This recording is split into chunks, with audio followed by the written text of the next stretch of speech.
Dishonored, for me, first of all, represents adding a new fictional place on the map of important non-existing cities. I draw and I paint, and I was an industrial designer, so technically I was formed to reproduce things that don't exist in a very realistic way.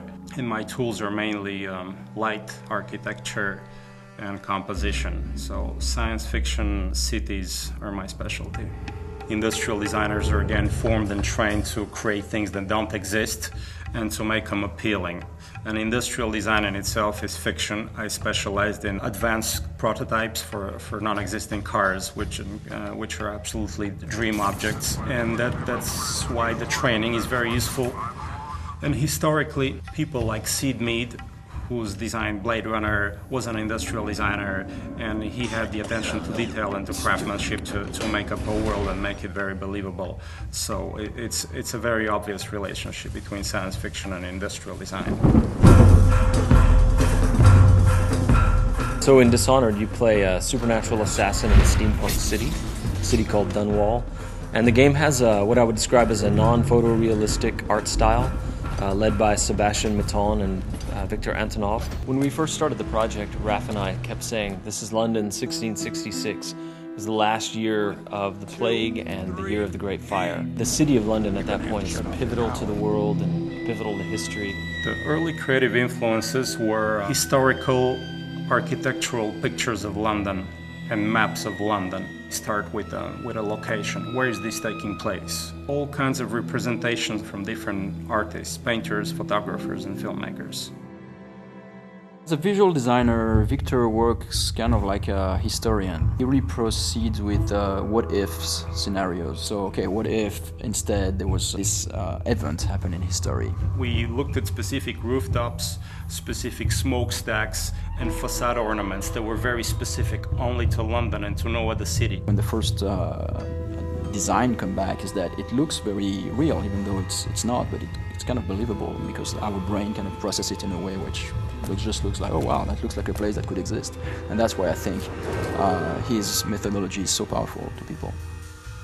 On a étudié en gros les fogs, la nuit, la pluie, les skies qui sont très bas en fait et qui pèsent sur l'expérience du joueur. C'était vraiment une approche qu'on avait de ne pas faire un jeu où il fait soleil, très beau.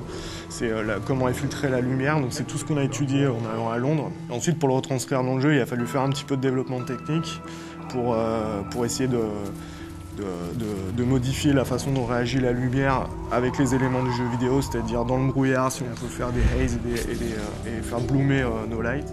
C'est un bon setup pour un jeu vidéo et c'est une ville qui comporte une rivière, donc c'était très important pour nous, pour les missions qu'on fait dans notre jeu.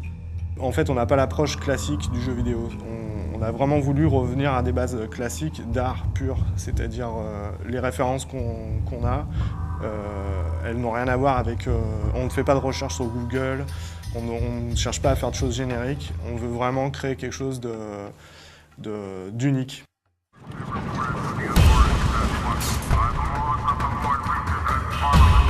But the more we worked on the game, the more two things began to happen. As Raph and I and the team collaborated with Victor Antonov and Sebastian Mitton, we started moving the game forward and forward in time, and so we eventually got to some sort of 1800s. We also moved further and further away from the real world and eventually just said, okay, this is the city of Dunwall.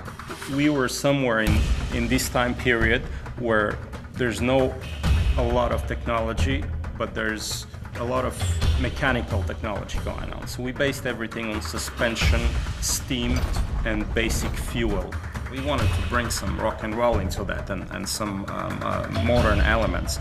So we started adding more science fiction element, pulling it forward in time and including technologies from probably mid-19th century. So this was just one foundation, one layer. Up on this layer we built what happened to the city 30 years later, 70 years later, etc. Technology and the machines in Dishonored have a specific narrative function. They tell the story of the ruler of the country who has a flair for industrial design and progress. So he's building bridges and buildings and fences and devices to modernize the city and to crush and oppress people as well.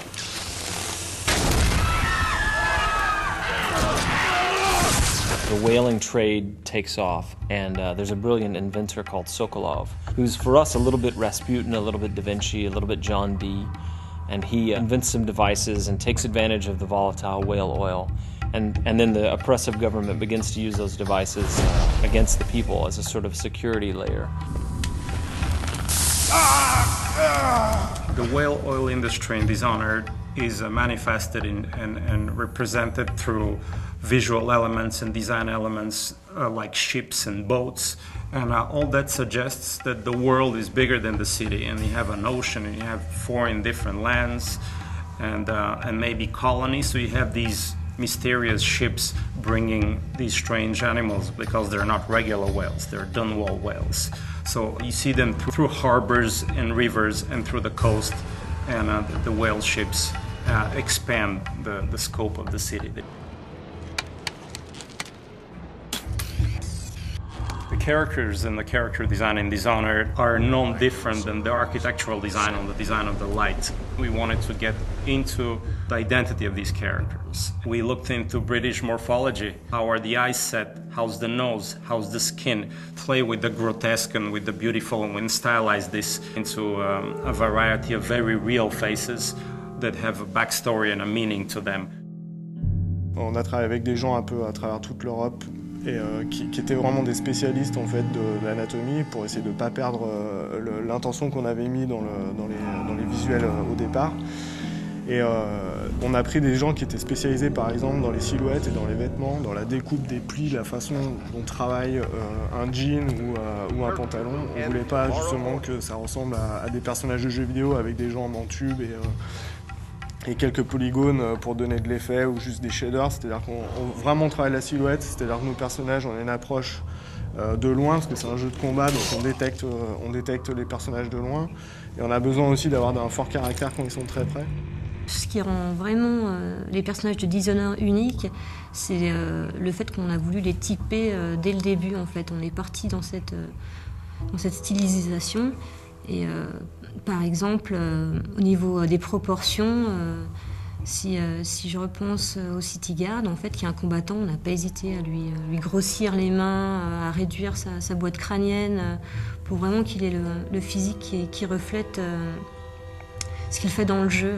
Et à l'opposé, on a par exemple les aristocrates qui sont beaucoup plus élancés, avec des fronts plus hauts, qui sont assez hautains, en fait, qui ont des visages vraiment durs. Ensuite, la deuxième approche, en fait, c'est de les passer en modélisation, en 3D pour le jeu.